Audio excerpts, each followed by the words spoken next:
Bonjour à tous et bienvenue dans Redub. Aujourd'hui nous allons parler d'un très célèbre studio d'animation, pas tant habitué que ça au redoublage, mais qui a quand même eu des débuts difficiles, notamment en termes de star talent.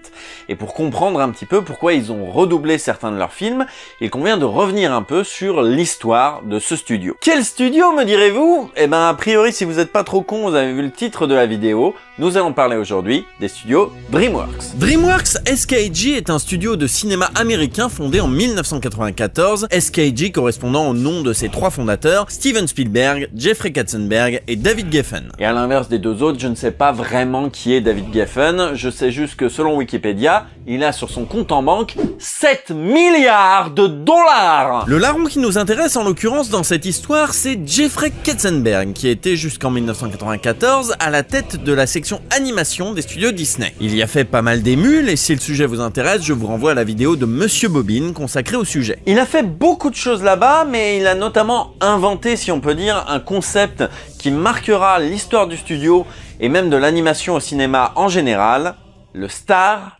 Talent. Le Star Talent, j'ai déjà eu moult occasions d'en parler sur cette chaîne, c'est le fait d'appeler des stars de cinéma, de la télévision ou plus récemment du web pour incarner des personnages secondaires ou principaux de films d'animation en lieu et place de comédiens particulièrement doués dans le domaine de la voix. Ça permet d'écumer un petit peu les plateaux de télévision et les avant-premières mondiales, de donner envie à papa et maman d'aller voir ce film avec leurs enfants plutôt qu'un autre et de faire parler un petit peu du film. Le premier vrai gros Star Talent de Disney aux États-Unis, ce fut Robin Williams en Génie d'Aladin en 1992. Une histoire dans laquelle Robin Williams s'est bien fait entuber par Jeffrey Katzenberg, mais là je vous renvoie à la passionnante vidéo de Lindsay Ellis consacrée au sujet. Une technique qu'on s'est donc empressé d'appliquer de la même façon en France. Alors que jusqu'à maintenant Disney France faisait appel à des maestros de la voix tels que Roger Carrel, Perrette Pradier, Claude Bertrand ou Micheline Dax, des stars ont commencé à s'intégrer de ci de là dans les castings VF de ces films. Henri Salvador dans La Petite Sirène, Jean Reno dans Le Roi Lion, Francis Lalanne dans Le Bossu de Notre-Dame, Patrick Timsit dans Hercule, etc.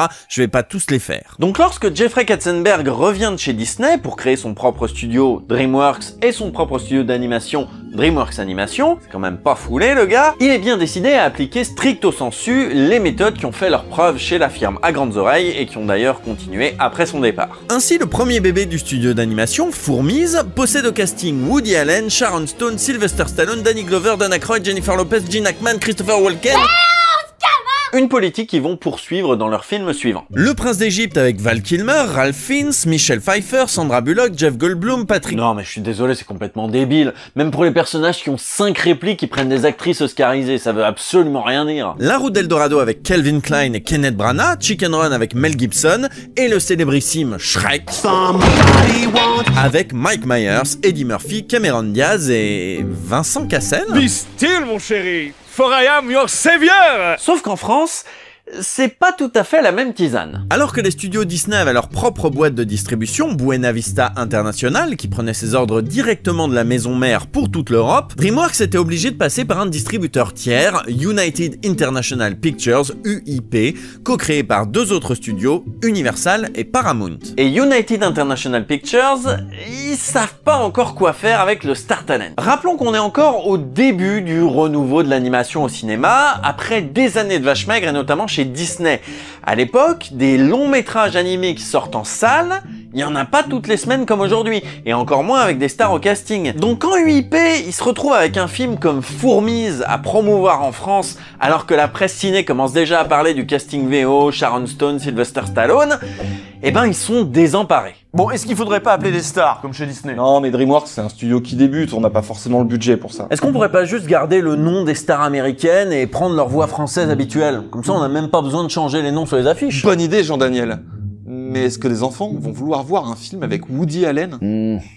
Bon, allez, tournée de cocaïne. Ouais! Du coup, pendant des années, UIP a hésité entre deux cas de figure possibles. Soit garder la campagne de com américaine avec les stars américaines et faire doubler le film par les voix habituelles des dites stars, ce qui a continué de se faire après avec des films comme Rango ou les films en motion capture de Zemeckis, soit appeler des stars françaises pour faire une campagne de com française et ainsi passer de Les Razmoket avec Bruce Willis à Les Razmoket avec Vincent Lagaffe. Vincent Lagaffe et Hubert. Une fois, j'ai mangé une des couches de la binocle. Non, moi non plus, je vois pas le rapport entre Bruce Willis et Vincent Lagaffe. Les deux sont chauves. Les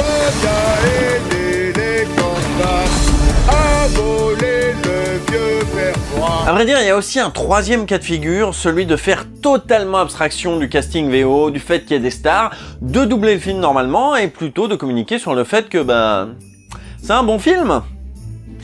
Mais c'est plus difficile quand le film est pas terrible. Du coup, UIP a beaucoup hésité au fil des années en faisant parfois la technique 3 avec un soupçon de technique 2, la technique 1 mixée avec la technique 2, la technique 2 incomplète, la technique 1, non pardon la 2, non pardon la 1. Résultat des courses, ils ont tellement hésité, bifurqué à droite à gauche, changé d'avis, copier Disney, pas copier Disney, en fait non, en fait si, que à plusieurs reprises, ils se sont retrouvés avec plusieurs doublages d'un même film. Le premier film des studios DreamWorks, Fourmise, va donc exister en deux versions. Une version avec Bernard Murat, la voix de Woody Allen, et une version sans Bernard Murat, la voix de Woody Allen. Le deuxième film du studio, Le Prince d'Égypte, sera doublé avec la technique 3, à savoir pas spécialement de com sur le casting, en s'appuyant sur le fait que, c'est l'adaptation épique de la Sainte Bible, sa mère! Elle a très sainte putain de Bible, garçon. Y a Patrick Fiori quand même. Oui, c'est vrai que Patrick Fiori fait la voix chantée de Ramsès dans la seule chanson où il chante, et sur un seul couplet. Toi que j'appelais mon frère, comment peux-tu autant me haïr?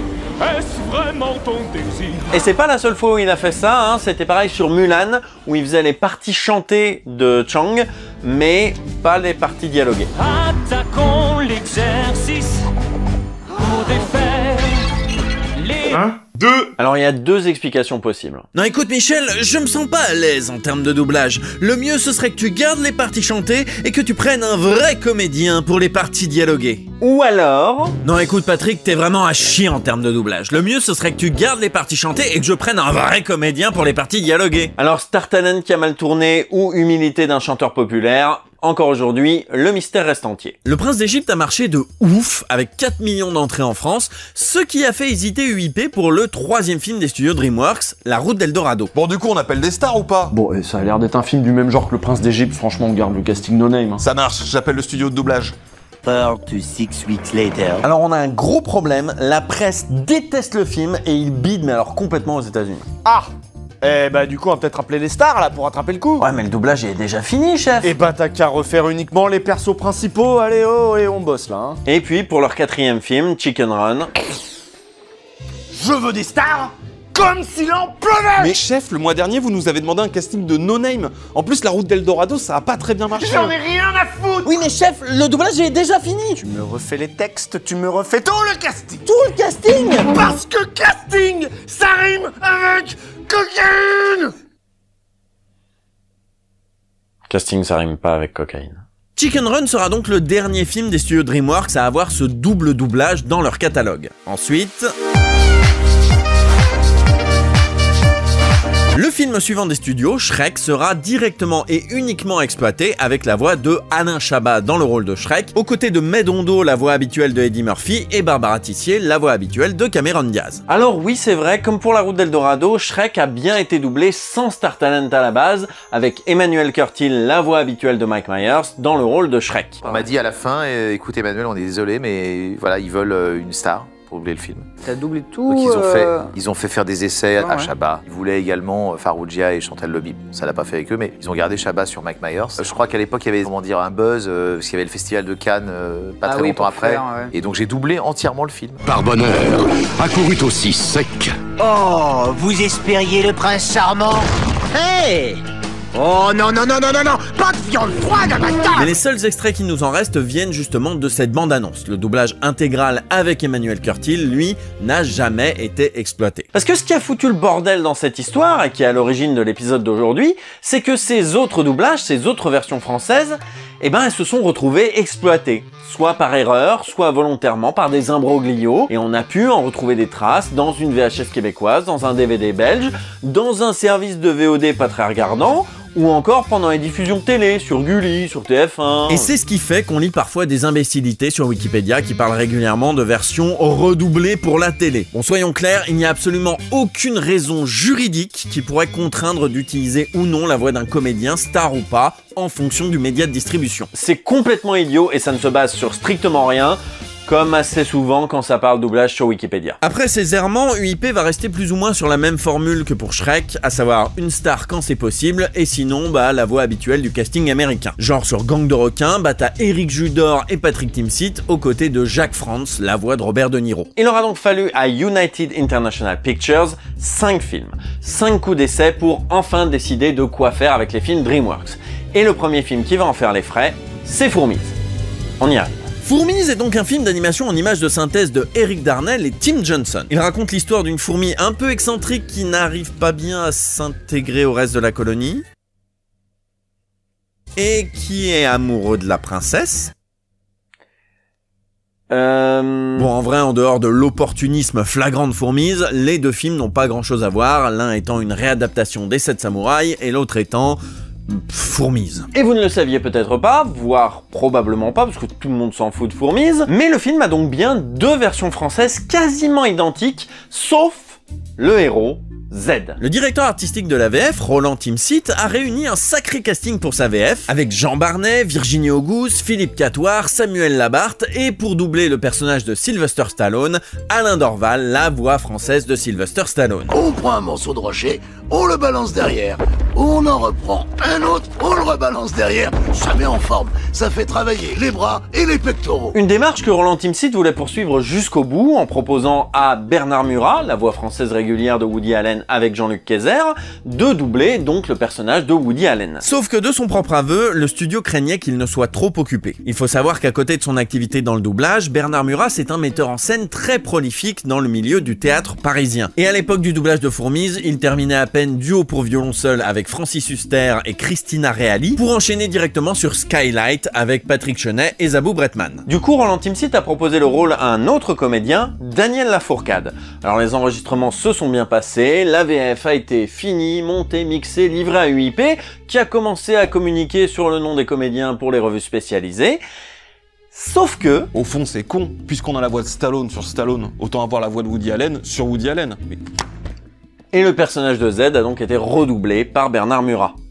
Et pas l'inverse, Wikipédia. Le film a donc existé avec ses 2 VF, commercialisés et diffusés, un peu au petit bonheur la chance. Autant sur des médias surveillés comme le cinéma ou ancrés dans le temps comme l'édition vidéo, on va mettre la VF avec Bernard Murat, autant à la télévision, il passe des fois avec Daniel Lafourcade et des fois avec Bernard Murat. Sur le Blu-ray québécois, c'est la version Lafourcade, je sais pas trop pourquoi. Et sur les sites de VOD et SVOD, on peut jamais vraiment savoir à l'avance. Peut-être qu'ils font une ristourne, un prix d'amis quand c'est la VF la moins connue. Non, plus probablement, c'est qu'ils font pas attention. Rappelez-vous de Fight Club qui a été diffusé sur Amazon Prime et sur Netflix en version québécoise. Rappelez-vous de TF1 qui a diffusé la version québécoise d'un film Harry Potter sans faire exprès. Ou de Warner qui a édité Batman et le Fantôme Masqué en France en Blu-ray avec une version québécoise. Les ayants droit, les éditeurs, les distributeurs, ce sont parfois des gens beaucoup moins rigoureux et beaucoup plus incompétents qu'on voudrait bien le croire. Hein, Michel? Ouais, c'est moi. C'est Michel, on l'adore. Mais alors du coup, quel VF de Fourmise faut-il regarder? Comme je l'ai dit, en dehors de quelques petits ajustements de texte ponctuels, le changement de comédien sur Z est le seul changement entre les 2 VF. Ce qui est bien pratique, mine de rien, puisque ça va nous permettre de constater que changer la voix d'un personnage, même avec les mêmes textes et même avec des timbres assez proches, ça peut donner des résultats différents. Donc d'un côté, Daniel Lafourcade, la voix habituelle de Paul Giamatti et de Zach Galifianakis, j'ai dit du premier coup, et de l'autre, Bernard Murat, la voix habituelle de Woody Allen. Ben ça, on va le savoir, vous arrêtez pas de me le répéter. Croyez-moi, vous allez vite comprendre que si j'insiste autant sur ce point, c'est parce qu'il suffit de la scène d'introduction pour constater la différence entre les deux. Enfin, en plus, c'est mon travail, et ne me lancez pas là-dessus, parce que ça me contrarie vraiment beaucoup. Moi, j'étais pas fait pour être ouvrier. En plus, il y a mon travail. Ne me lancez pas là-dessus, parce que ça me contrarie vraiment beaucoup. Moi, je n'étais pas fait pour être ouvrier. Je me sens physiquement inadéquat. Je me sens physiquement inadéquat. Pas une fois dans ma vie, j'ai été capable de soulever plus de 10 fois mon propre poids. Pas une fois dans ma vie, je n'ai été capable de soulever plus de 10 fois mon propre poids. Et tout bien considéré, passer son temps à manipuler des saletés, franchement, c'est pas ce que j'appelle avoir des perspectives d'avenir. Et tout bien considéré, passer son temps à manipuler des saletés, c'est franchement, c'est pas ce que j'appelle avoir des perspectives d'avenir. Alors je sais bien qu'il n'y a pas tant de choses que ça à dire sur le redoublage de Fourmise. Peut-être certains d'entre vous se disent « ça valait pas le coup de faire une vidéo là-dessus ».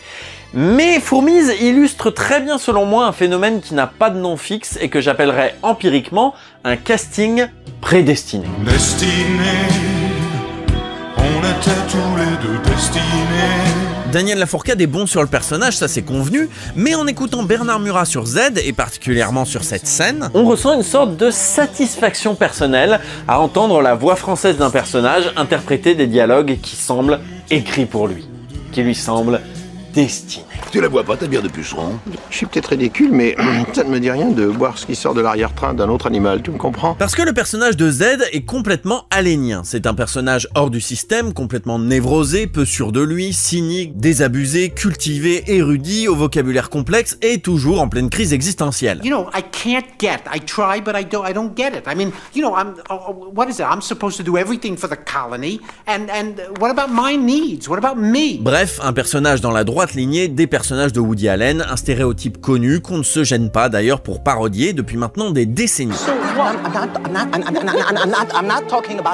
Du coup, si on connaît un peu la filmo de Woody Allen en VF, les dialogues introspectifs ponctués de psychanalyse et d'existentialisme, eh ben c'est quelque chose qu'on connaît, et qu'on connaît interprété par Bernard Murat. Alors comme ça tu vas tout déballer, hein, devant tout le monde, toute notre vie sexuelle et puis un tas d'autres détails. Qu'est-ce que tu fais? Tu m'espionnes? Oh non, pas besoin de t'espionner. Un type m'a dit dans un cocktail qu'il avait lu les bonnes feuilles du fameux bouquin que ma femme avait en chantier. Et c'était salé, à ce qui paraît, oui, vachement osé, même que j'en ai renversé du vin sur mon pantalon. Donc de la même manière que le public anglophone a pu se dire « Ah ouais, on sent bien que ces dialogues-là, ils ont été écrits pour Woody Allen », Hey, fellas, you're being a little extreme, I feel. Why don't we just try and influence their political process with campaign contributions? Eh bien nous, public francophone, on peut se dire en écoutant Bernard Murat « Ah ouais, que ce soit lui qui dise ces dialogues-là, c'est juste parfait. » Non, les gars, c'est un peu extrême pour moi tout ça. Hein.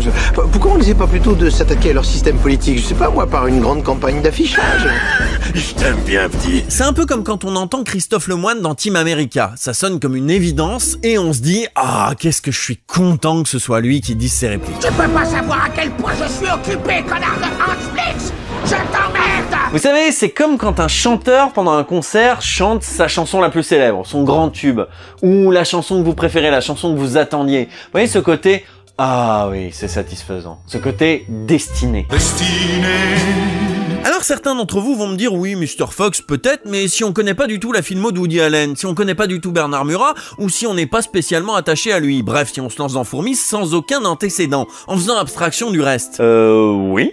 Bonne question. Si on essaye de voir qui se rapproche le plus de la VO, comme je le disais, la balle va plutôt du côté de Bernard Murat. Woody Allen en VO, eh ben il fait du Woody Allen. Ça se sent, notamment dans sa manière de pas laisser respirer les phrases, vous savez, de bégayer un petit peu, d'être dans l'hésitation, comme s'il n'était pas vraiment à l'aise. All right, look, let's be rational about this.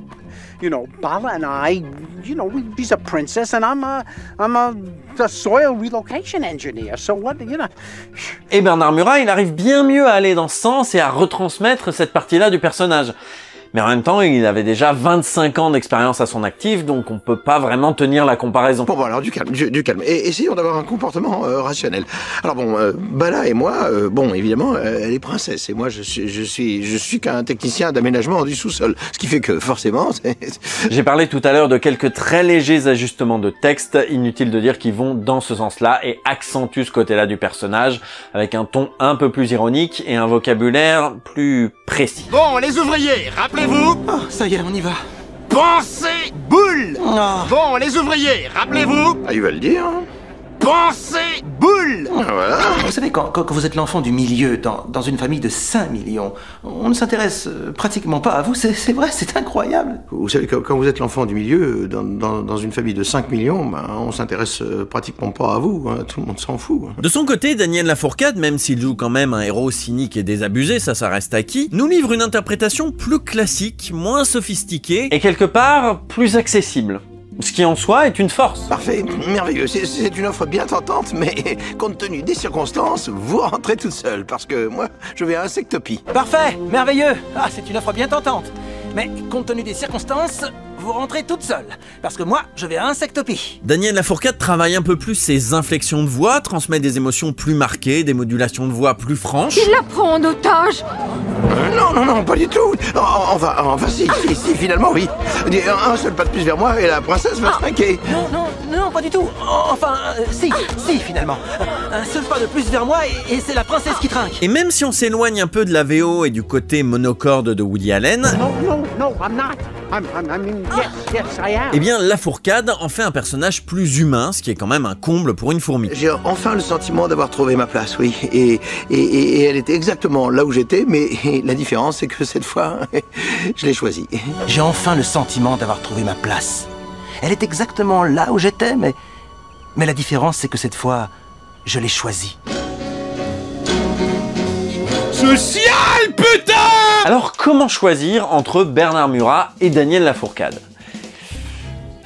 Peut-être en fonction du public cible. Disons que si on considère Fourmise comme une œuvre plutôt pour les adultes, avec son héros inadapté, porte-étendard d'une critique de la hiérarchie sociale préétablie, alors Bernard Murat nous offre un héros très alénien et plus respectueux de la VO. Vous savez, j'avais l'intention de vous faire partager mes fantasmes érotiques les plus débridés, et bien, maintenant c'est fini. Mais si on considère Fourmise plutôt comme une œuvre familiale, avec un héros qui va traverser des épreuves pour conquérir le cœur de la princesse et finir par intégrer la vie de groupe, Daniel Lafourcade nous propose un héros moins guindé et plus intelligible. Je vous donne l'ordre de vous arrêter, petit ouvrier. Hé, il a un nom, le petit ouvrier, c'est Z. Du coup, la vraie question à se poser, c'est à qui s'adresse vraiment Fourmise? Et ça, je crois que c'est une question que se pose encore DreamWorks. Parce que le film Fourmise en lui-même ne sait pas sur quel pied danser. C'est un film brouillon, balbutiant, une première œuvre qui n'a pas su décider au moment de sa conception à qui il était destiné et qui du coup a du mal à satisfaire pleinement, quel que soit son public. Avouons-le, même si on est plusieurs à le trouver sympathique, c'est pas le DreamWorks préféré de grand monde. Alors faut-il regarder la première ou la deuxième VF de Fourmise? Eh ben c'est selon vos attentes, selon ce que vous attendez du film, et selon si vous connaissez déjà un petit peu Woody Allen ou pas. En tout cas, avec sa cible pas très claire et ses images de synthèse toutes cheloues, Fourmise n'a pas réussi à se rembourser sur le sol américain, avec 90 millions de dollars de recettes pour un budget de 105 millions, même si les ventes à l'international ont compensé ces pertes-là. A l'inverse, Le Prince d'Égypte, film en animation traditionnelle, plus grand public, avec des chansons et sorti à peine 2 mois plus tard, rencontrera lui un succès plus franc. Le film fera 100 millions de dollars à domicile et 218 à l'international, pour un budget de 70 millions de patates. Aussi, Katzenberg décide de renouveler immédiatement la formule avec La Route d'Eldorado de Don Paul et Éric Bergeron. Un tout nouveau film en animation traditionnelle, une grande aventure rocambolesque, une comédie musicale avec un duo de héros facétieux et attachants, interprétés une nouvelle fois en VO par des grosses stars, Kevin Kline et Kenneth Branagh. Et du coup, chez UIP, on a dû se poser la question. Voix castée, voix titrée, star talent?